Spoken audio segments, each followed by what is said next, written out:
Hi Rod, welcome back to 10 by 6. Hi. Thanks again. This week our focus is on quite a controversial subject, certainly one that's caused a lot of controversy in and around election times in recent times, and one that certain members of those who sympathise on the right of politics tend to bring up over and over, and that's the issue of foreign aid and how the UK should be looking after their own instead of giving money away to other countries. And then they throw out the fact that, you know, some of these countries have nuclear capacity, and if they can spend money on that, then they shouldn't be concerning themselves with trying to get money from us. So you're going to set the record straight today, Rod. Over to you.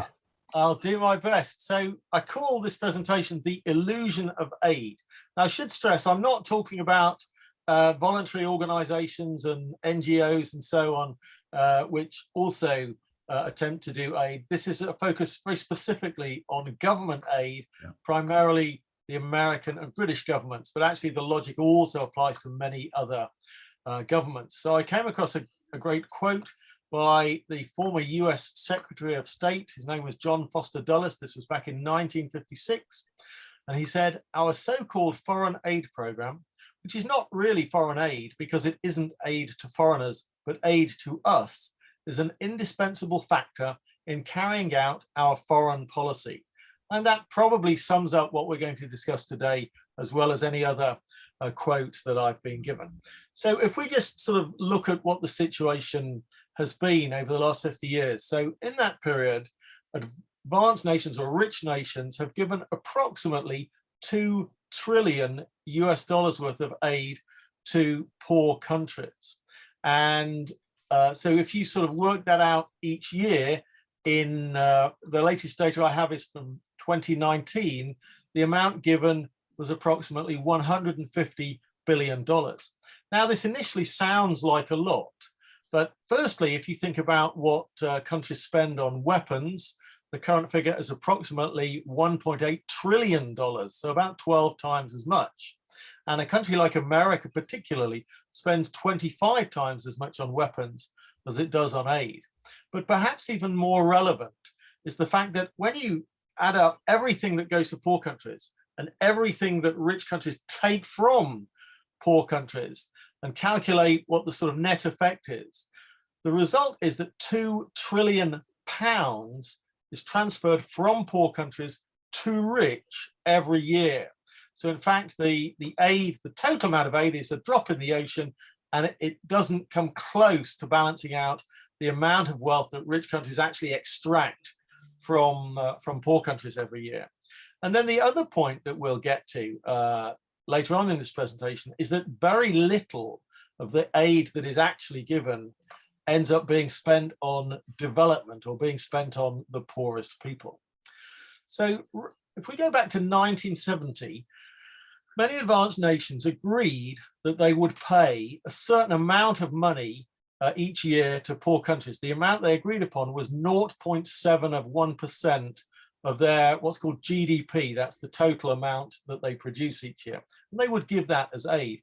In fact, only Scandinavian countries have come anywhere close to doing that. Every other country gives substantially less. And so the shortfall in that period is estimated to be about $3 trillion. So actually more than we've given in total. And that would be enough to make a huge difference in terms of funding healthcare and education systems in all of the poor countries in the world.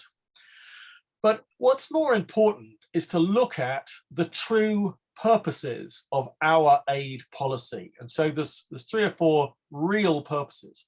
Firstly, it helps with our foreign policy. It cements relationships with other leaders. It also helps our exporters. As we'll see, a great deal of money never gets to poor countries at all. It goes into the pockets of rich people in the donating country. And it's also used to manipulate the policies of other countries. So we've got lots of examples of this throughout the last 80 years. So very famously, immediately after World War II, so in 1947, America created the the Marshall Plan, which was, they claim, intended to rebuild Europe. Now, to some extent, that claim was true. It was to rebuild Europe, but they only did so because they wanted to develop markets abroad to help American exporters. So when you start to analyze the discussions in the mainstream press about aid, whether you're talking about the Marshall Plan or more recently, there was always this sort of propaganda of how generous rich countries are, but it's a complete myth. We're not generous at all, we're helping ourselves. So a number of people have researched the Marshall Plan in detail, and they've shown that many of the loans to Europe were for imports such as oil and food from the United States.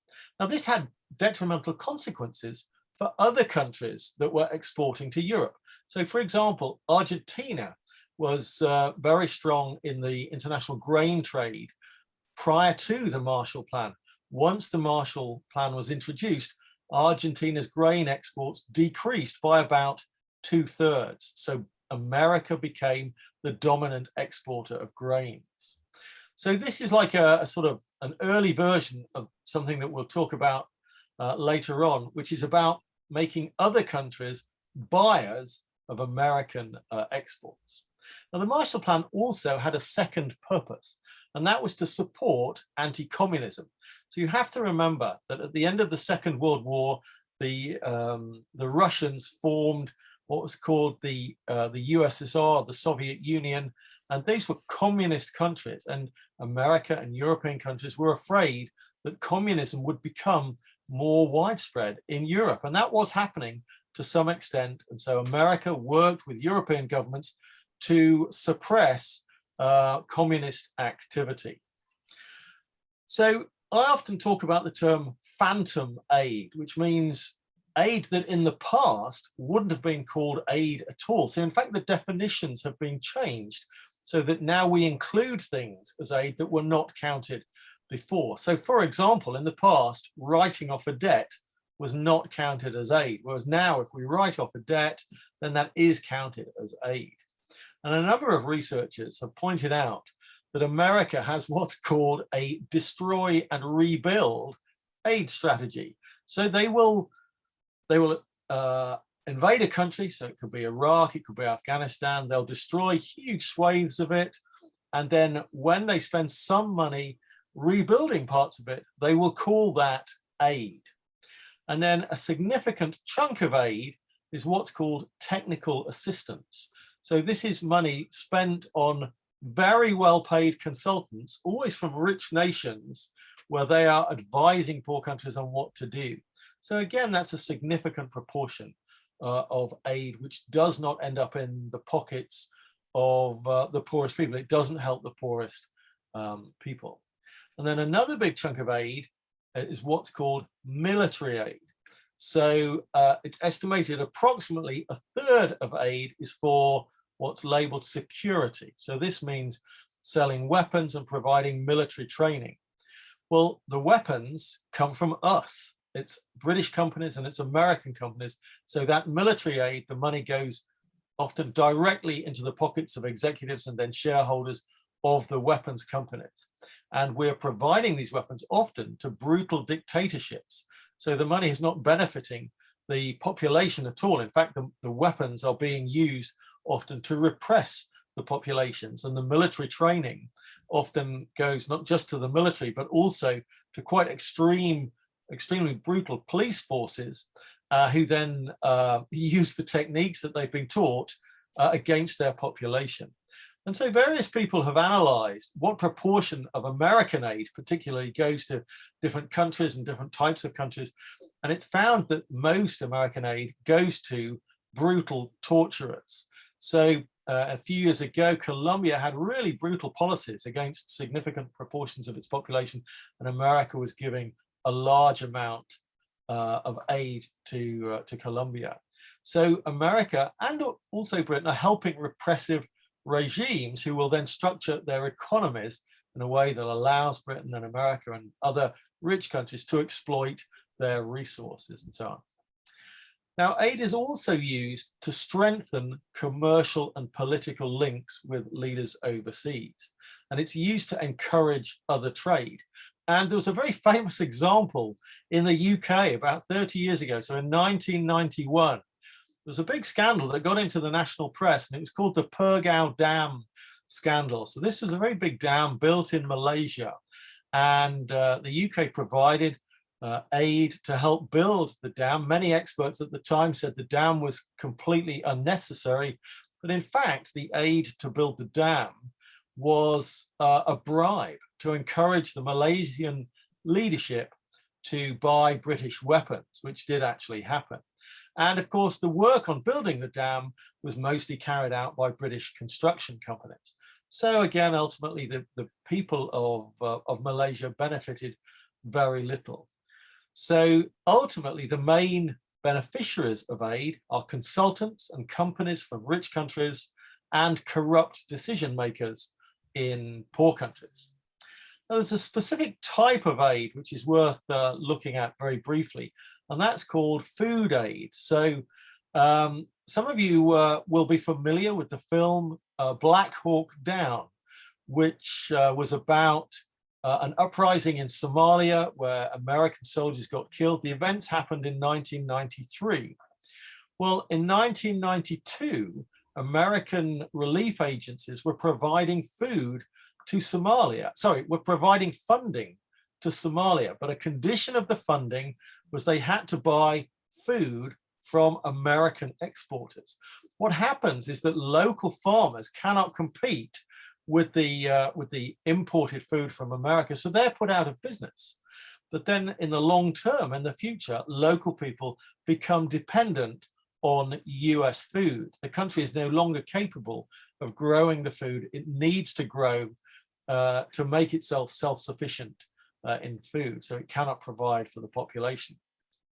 So in 2007, a very big international charity called CARE, C-A-R-E, actually said they will no longer take food as aid from the United States because they had realized it was actually not aid that's being given with the intention of helping people, it's aid that was being given with the intention of locking people into a system where they were dependent on US supplies of food. And then the other main point that's worth discussing with aid is the conditions that are attached with the aid. Now, in previous discussions, we've talked about how when rich countries make loans to poor countries, they will attach conditions that the government of the country receiving the money has to change their economic policies and introduce privatization, fewer regulations, and various other economic policies that have a specific goal of enabling companies from rich nations to exploit that country. And aid is also used as a means of applying conditions to the economies of other countries. So, for example, very famously, medical aid often has the condition that the country receiving the aid has to buy expensive patented medicines from the government, the rich country that's provided the aid. So most famously, when AIDS was a very serious problem about 20 years ago, it was a very serious problem in Africa. Aid was given to Africa, but as a condition of that aid, they had to buy medicines from advanced nations at a cost of $15,000 per treatment, where it was estimated that if they could buy it off a company in India who made generic copies, they would be able to get the price down to about $350. So, 1/50th of the cost. So an astonishing difference. So these conditions are incredibly important. Ultimately, they massively enrich companies, in this case, pharmaceutical companies in rich countries, without providing very much benefit to poor countries. So at one point, it was estimated that about half of British aid programs were tied to purchasing things from Britain, and other researchers showed that US aid, actually 70% of US aid came back to the United States into the pockets of companies and consultants and so on. And similar studies have been carried out for Japan and France and other countries. So the vast majority of aid comes comes back to the country giving the aid. So it's actually like a subsidy to the rich and the powerful. And the threat of holding back aid is actually used for coercion. So, for example, Brazil was forced to strengthen its patent laws in order to get aid. And a British minister said something very similar to what the quote I said at the beginning from the American representative. The UK minister said, "We use the aid program to support the kind of international economic system which serves our interest." Okay, so that explains the vast majority of government aid. Now, there is a little bit of aid that is given for genuine, what ordinary people would think of as genuine aid purposes. Now, one researcher suggested that the total amount that was really used in a positive way was about 6% of aid is used to help the poor. And there's a very famous researcher called Jeffrey Sachs. I've talked about him in the past because he's one of these American international economists who goes around advising poor countries on how to develop. And he year after year, he was recommending terrible policies, but later on, he came to be a little bit critical of the policies that he had recommended. And in 2002, he said, America gives approximately $3 per person to sub-Saharan Africa as aid.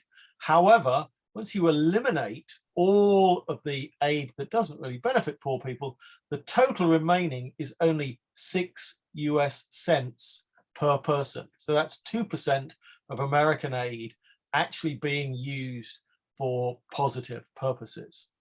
Now, it's important to understand that this tiny amount of genuine aid does actually make a difference. It is possible to make a significant difference in the poorest countries for a very small amount of money.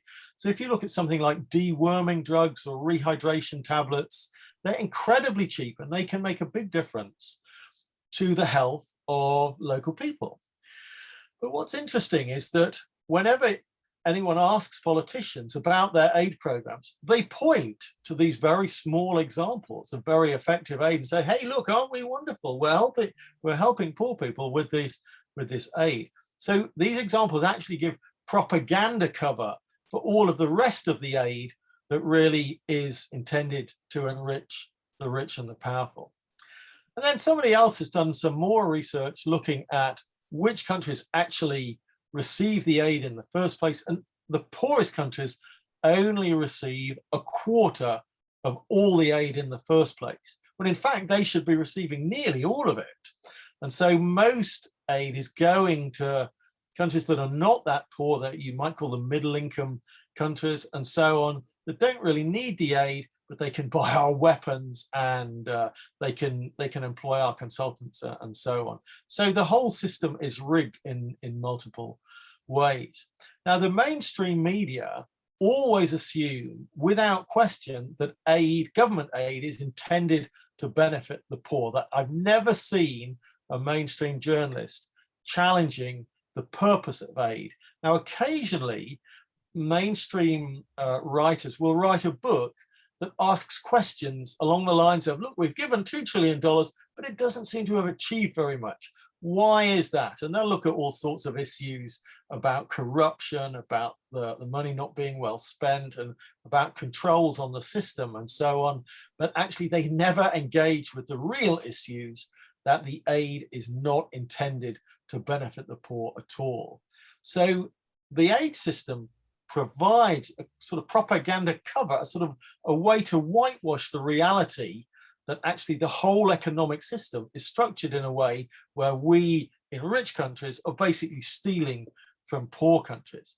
And various writers have actually said that in total, aid is exacerbating poverty because it's used to enforce conditions which change economic structures in countries to make life worse for the poorest people. It actually exacerbates poverty. Now, I should point out, just to wind up, that I had already got to the point where I felt I understood many of the other things that I talk about. So the military system, the propaganda system, the international economic system. And it had never occurred to me to question the aid system. For some reason, I continue to believe that oh, aid must be different from the rest, and aid is intended to help poor people.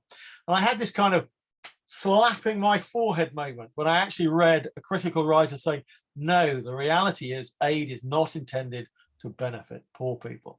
So it's just part of the mainstream system, like everything else we've talked about, to transfer wealth from poor countries to rich, and to enforce an unfair economic system. Okay, that's probably a good time to open it up for a discussion. Thank you so much, Rod, and thank you for the clarity.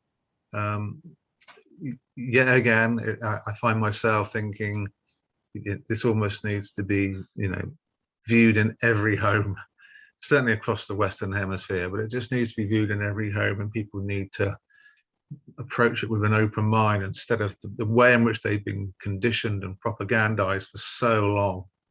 And I guess one of the key issues is the language, the semantics, the word aid, because it's suggesting already that we are wealthy and rich, and that there's another group out there who are poor and vulnerable and deprived, and that we are being altruistic and kind and empathetic and caring, and that we're going to be giving some of our money from over here to you folks over there. And I know that in a future episode we're going to look at how we already have, but we're going to look primarily at Africa in a future episode, and how we actually created that need and what we took from them allowed us to be wealthy and rich.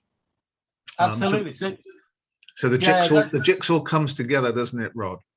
Yes, it does. That's right. So you start to realize that every part of the system, whether it's military, aid, economic, corporate activity, and so on, it all works in a similar way, where the ultimate goal is control by small groups of people in very rich nations, and exploiting much of the rest of the world. And I think it was interesting what you were saying about how the sort of aid kind of is presented in this way, which sees us as the sort of benevolent saviors. And if you watch most mainstream programs and read most mainstream papers, they sort of hint, it's rarely sort of spoken explicitly, they give the impression that poor countries cannot possibly succeed without us. If we weren't there to help them, where would they be? And we have to step in to help them. Whereas in fact, the opposite is the truth. It's highly likely that most poor countries would do just fine if we stopped trying to exploit them. But it's this exploitation and this deliberate rigging of the system that holds them back. Yes, absolutely. And it reminds me of the old Chinese proverb. If you give a person a fish, then they will eat the fish. But then they'll keep coming back to you for another fish. But if you teach them how to fish, then they'll become self-sufficient. But we don't allow that to happen because it's not in our interests. Absolutely. And in fact, there's a great quote. I don't know if I've used it in an earlier presentation, but it's probably worth reiterating, because it ties in very well with aid. And it was a quote, I think, attributed to a sort of religious spokesperson some years ago. And he said, "If I give food to the poor, people call me a saint. If I ask why the poor have no food, they call me a communist." Mm-hmm. And I think that summarizes it beautifully. Yes. And that actually we need to be asking the question, why do they have no food? And as you say, we need to be creating systems that enable them to create that, to do their own fishing and so on, and not for us to keep giving stuff to them.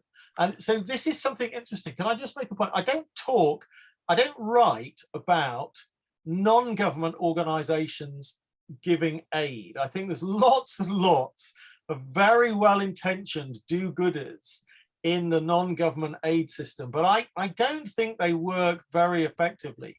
And I think one of the interesting things is that, from my perspective, what they should be ultimately aiming to do is to make themselves irrelevant, to create a system where non-government aid is no longer required, because governments have recognized that they need to take on that responsibility themselves. But I don't think I ever come across people in these voluntary aid organizations who recognize that that should be their ultimate goal. In fact, probably the opposite.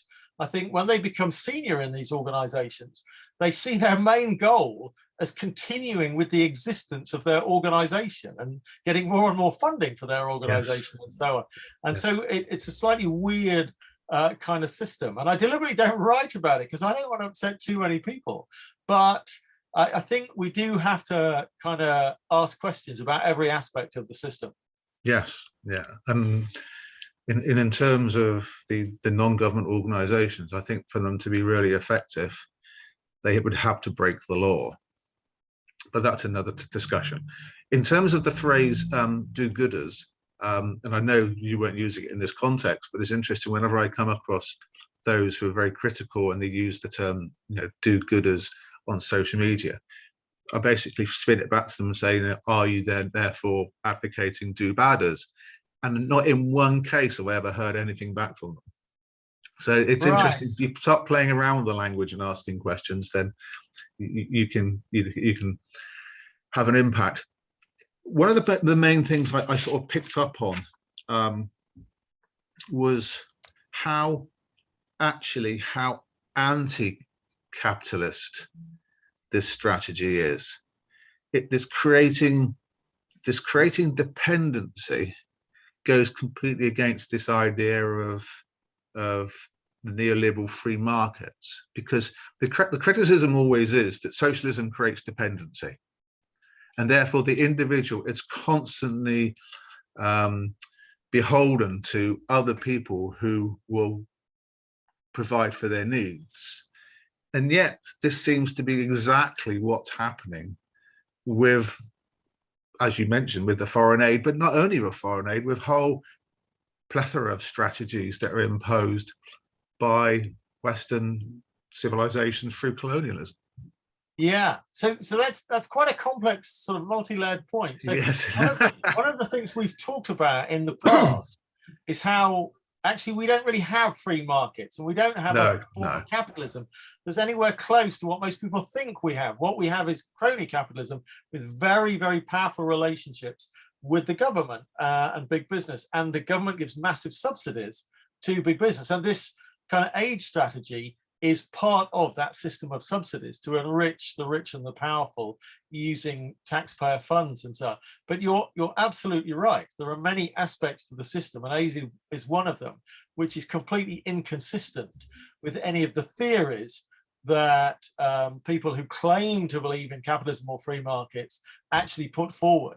That there's inconsistencies everywhere you look in their theories. Yes, and the application of the real world and so on. And so those inconsistencies are papered over with constant propaganda. Absolutely, yeah. I tell everybody that we are bombarded by propaganda every single day, and until people really start to study and think about these things and read up on it, it's very, very hard to convince them that propaganda is not just war propaganda in relation, say, to Ukraine at the moment, which is horrendous, but propaganda in relation to economics, corporate activity, but also the failings of democracy and all sorts of other topics where propaganda is everywhere. And so people keep coming back to me and saying, well, if I think I understand propaganda, is it okay to watch the mainstream news just to see what's going on? And I always say to people, listen, every single time you watch the mainstream news or you read a mainstream newspaper, all you're receiving mostly is government and corporate press releases. They're presenting information in a distorted way, which will lead to you understanding the world less well. And you are much better off never watching the mainstream press. And also, it doesn't matter how up to date and how understanding people think they are of the nature of propaganda and how it works. The key, I think, that goes right to the essence of all this is that when you watch mainstream corporate news, it's not what they show you, it's what they don't show you. And of course, you don't know what you don't know, which is obviously a famous phrase from recent past. So that's exactly right. And in fact, we've talked about this on sort of specific presentations on propaganda, that the most important form is, I use the phrase censorship by omission. So it's just what you said. It's the things they are not talking about, or where they are talking about a relevant topic, it's the points of view that they don't offer you. So with the Ukraine, it's fairly obvious. Everything you see is a kind of Western dominated narrative, which completely overlooks anything that might be relevant to understanding the world from a Russian perspective, and so on. And all of that is missing from the mainstream. Yes, and I think one of the arguments that comes back, of course, is, or one of the points that are regularly made, is the people of Russia and the Russian Federation are getting the Putin propaganda, which is equally as bad. But I don't think the rationale should therefore then be for the West to copy it. Absolutely. Surely the West should be setting an example and saying, look, this is reality. Make up your own mind if you want to live in a democracy. But it's almost by parroting the Putin strategy, we just become as bad as them. So therefore, we reinforce the idea we're not actually a democracy. Well, so this is the thing. So, and we've talked before about how, in my view, we are nowhere near being a democracy. And I think from what I've been seeing in the last few years in relation to what I would describe as a very one-dimensional narrative on COVID and the silencing of challenging opinions, but we're seeing the same with Ukraine now, that the propaganda mechanisms and what you might call the propaganda war about all topics is increasing. And I think the government are employing more and more people to try to manipulate our opinions, and especially to try to control what is being discussed on social media. And now, in one sense, I see this as a really positive sign.